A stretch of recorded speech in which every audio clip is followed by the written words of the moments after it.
Menarik untuk mencermati pergerakan IHSG hari ini yang sepertinya juga belum berhasil menunjukkan tenaganya secara overall, karena memang pergerakan hari ini tuh memang secara keseluruhan sejak awal pagi tadi sampai ditutup di jam 4 sore itu keseluruhan berada di zona merah. Jadi memang ketika dibuka di 6.242 langsung terjerembab dalam di jam 10.30 pagi tadi di level 5.900, hampir menjadi pelemahan di 5% koreksi, lalu ada rebound sedikit tipis-tipis pelemahan kembali, namun akhirnya di menit-menit terakhir sepertinya IHSG belum bisa berhasil menembus level equilibrium dan berada di level penguatan. Akhirnya IHSG ditutup di level 6.100-an saat ini, dan ini juga sepertinya secara kumulatif Dina memperpanjang level tren pelemahan IHSG yang telah berlangsung selama 30 hari ini dengan kumulatif koreksi sebesar 9,5% hanya di bulan Maret ini saja. Analisa Anda silahkan Dina. Ya, kalau kita lihat memang seperti yang sudah Anda sampaikan, di mana IHSG pada sudah 6 bulan terakhir bahkan IHSG ini terkoreksi 20% lebih begitu. Berarti kan memang ini tren pelemahan IHSG ini sudah merosot tajam sejak tahun lalu, akhir tahun lalu, kemudian dilanjutkan hingga pada bulan Maret ini juga. Kalau secara kumulatif dari sekitar 20 hari perdagangan ini hanya ada 8 hari yang dimana IHSG menguat, sedangkan sisanya 13 hari, dan hari ini meskipun memang akhirnya terjadi koreksi, IHSG cukup ramai begitu, transaksinya mencapai 14 triliun rupiah. Ini artinya memang meskipun memang berada di zona koreksi, kemudian juga cukup banyak sentimen yang terjadi, namun nampaknya memang pergerakan investor masih cukup ramai untuk memperdagangkan sahamnya di pasar domestik kita begitu. Oke, baik. Tapi kita tahu juga bahwa sebenarnya pelemahan yang terjadi di IHSG beberapa bulan belakangan ini memang juga salah satunya muncul dari faktor eksternal atau laggard utamanya adalah ketidakpastian yang juga semakin besar gitu ya di global, dan juga apa yang terjadi di negara adidaya seperti Amerika Serikat, China, dan juga mengenai dampak perang tarif yang dikemukakan sejak Presiden Donald Trump terpilih.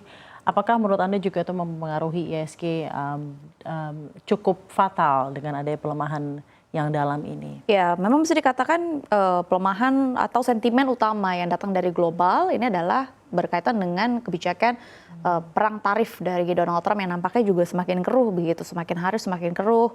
Kemudian tarif-tarif ini juga terjadi balas dendam begitu. Jadi yang menerapkan tarif tidak hanya Amerika Serikat, tapi ternyata negara-negara mitra dagang dari Amerika Serikat juga akhirnya membalas dengan tarif yang juga tidak kalah besar begitu. Dan ini nampaknya memang menjadi strategi dari Donald Trump yang akhirnya memicu atau mengancam terjadinya perang dagang jilid 2 dan juga mungkin jilid 3 dan juga jilid-jilid selanjutnya yang akhirnya juga mengancam inflasi secara global. Namun dari statement atau dari kebijakan Donald Trump ini setidaknya dia berhasil untuk menunjukkan stance bahwa dirinya adalah pusat dari perekonomian global, di mana seluruh jadi apapun yang dia sampaikan juga memang ternyata berpengaruh. Itulah yang akhirnya menjadi kesimpulan dari beberapa bulan dirinya menyampaikan ancaman-ancaman tarif dagang. Kemudian dan ini juga berefek terhadap salah satunya adalah yang terjadi di negara kita, yaitu kaburnya investor asing gitu. Di mana secara data sudah tercatat ada sebesar 33,2 triliun rupiah yang kabur atau net foreign sale dari pasar domestik kita dari awal tahun hingga 21 Maret 2025 atau akhir pekan lalu. Oke, baik. Lalu bagaimana dengan sentimen domestik yang juga sepertinya tidak bisa memberikan pengaruh yang fundamental atau pengaruh yang substansial gitu Dina terhadap IHSG. Jadi memang dari global ini ada banyak uncertainties, domestik juga gonjang-ganjing gitu ya. Jadi mau tidak mau memang IHSG harus dilanda banyak badai gitu ya Dina. Betul, kalau dari domestik juga bisa dikatakan sentimennya juga tidak terlalu baik. Mungkin kalau Safrina sempat melihat media sosial ini nampaknya masyarakat sedang ramai membicarakan berkaitan dengan pernyataan-pernyataan para tokoh publik begitu, berkaitan dengan sebenarnya sejumlah isu, tapi utamanya adalah berkaitan dengan ekonomi di mana sebenarnya secara data kita sedang tidak baik-baik saja. Namun anehnya memang pernyataan dari para pemangku kebijakan mengatakan bahwa kita sedang baik-baik saja, semua terkontrol begitu. Ini nanti akan kita elaborasikan di segmen selanjutnya. Padahal di sisi lain kita tahu bahwa ada fakta di mana impor konsumsi turun, kemudian tabungan masyarakat sedang terkuras alias ya, yang sering disebut dengan mantap begitu, makan tabungan. Dari APBN saja memang kita defisit pertama kalinya ya setelah beberapa periode. Di sisi lain juga penerimaan pajak anjlok 30%. Kalau akhirnya defisit APBN dikatakan oleh para analis dan juga ekonom bahwa ini sebenarnya sesuatu yang wajar. Tapi kalau when it comes to penerimaan pajak, pasti kan ini kan ada bentuk-bentuk dari sentimen mengapa daya beli masyarakat. Ya, apakah ini muncul juga dari segi trust issue? Apakah masyarakat memilih untuk memutuskan tidak membayar pajak, ataukah memang dari daya beli masyarakat yang menipis, jadi disposable income-nya tidak bisa membayar pajak? Jadi ada beragam faktor gitu ya. Dan bisa jadi juga salurannya yang memang mampet. Alias kalau kita bisa mention pada saat bulan lalu terjadi masalah terhadap penerimaan pajak kita lewat website atau aplikasi Cortex begitu. Di sisi lain juga kita tahu pada saat ini PHK sedang merajalela nonstop, bahwa banyak perusahaan yang akhirnya melakukan pemutusan hubungan kerja dan juga akhirnya tidak memberikan THR terhadap karyawan-karyawan dan juga pegawai yang sebenarnya berhak terhadap pendapatan tersebut, di mana ini pastinya sangat erat berkaitan dengan daya beli masyarakat, karena sebenarnya inilah yang diharapkan akan menjadi tenaga atau energi bagi para masyarakat untuk berbelanja, entah itu mudik, entah itu belanja baju. Di mana kenyataannya seperti informasi yang Safrina sampaikan tadi dari pengusaha menyebutkan bahwa dibandingkan dengan tahun lalu, transaksi selama atau sepanjang Lebaran ini berkurang 20 triliun rupiah. Ya. Ini adalah angka dan memang dari segi jumlah mudik juga, jadi number-number yang sederhana pun juga menunjukkan bahwa daya beli ekonomi kita memang sedang lesu gitu ya.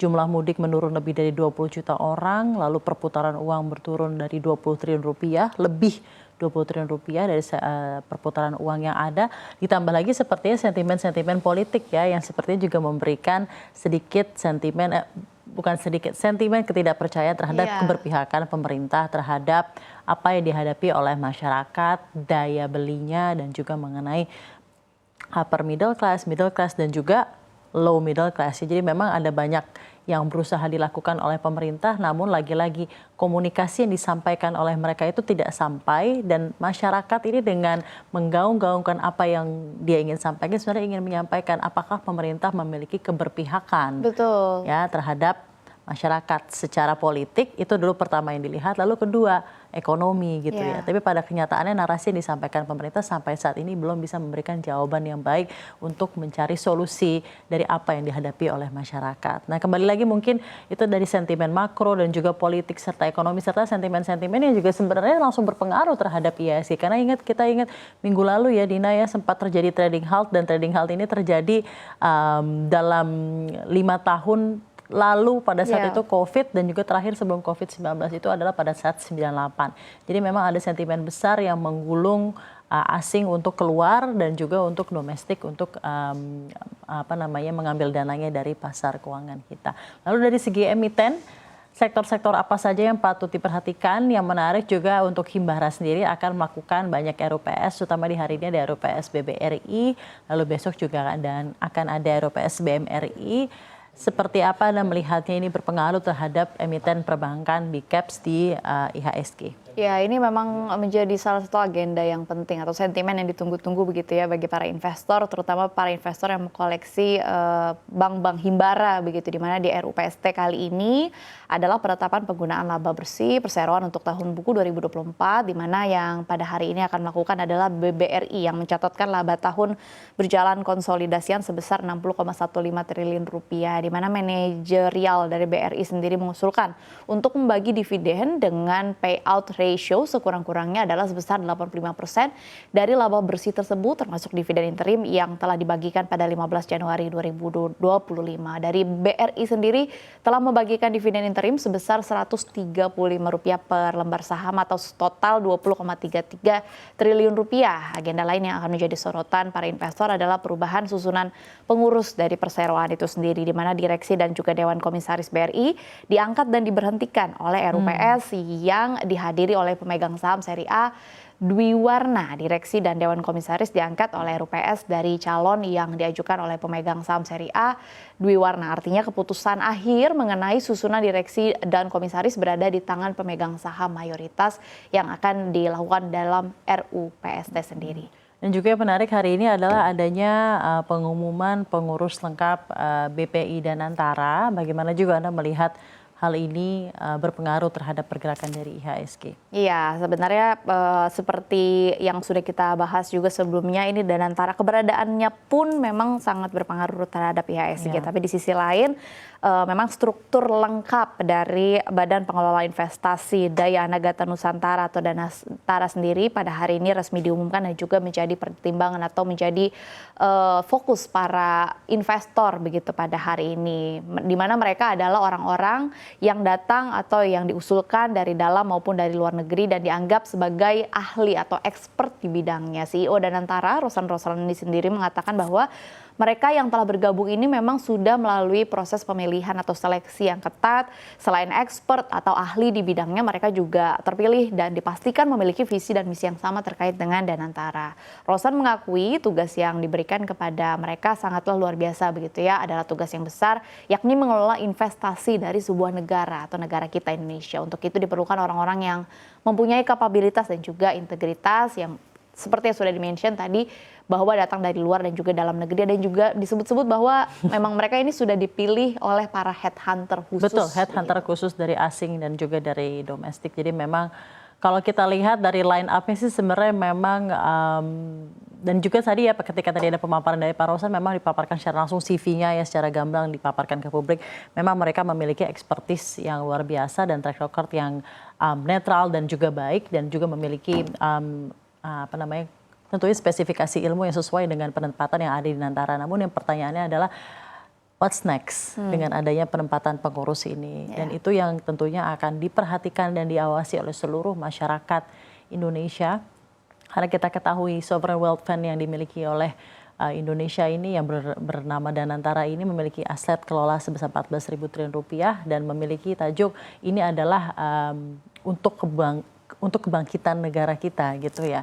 Dan jadi memang ada banyak sekali risiko, tapi juga mungkin ada banyak sekali return juga jika ini dikelola dengan baik. Dan tentunya masyarakat Indonesia benar-benar mengawasi secara mawas apa yang akan dilakukan oleh Danantara. Dan kita mungkin nanti masih akan menunggu ya dalam beberapa waktu dekat lagi keputusan investasi pertama Danantara, apa yang akan diputuskan oleh BPI kita yang seperti dikemukakan oleh pemerintah sebelumnya, memang tujuan dari sovereign wealth fund ini adalah untuk kebangkitan dan kemajuan ekonomi Indonesia. Let's see.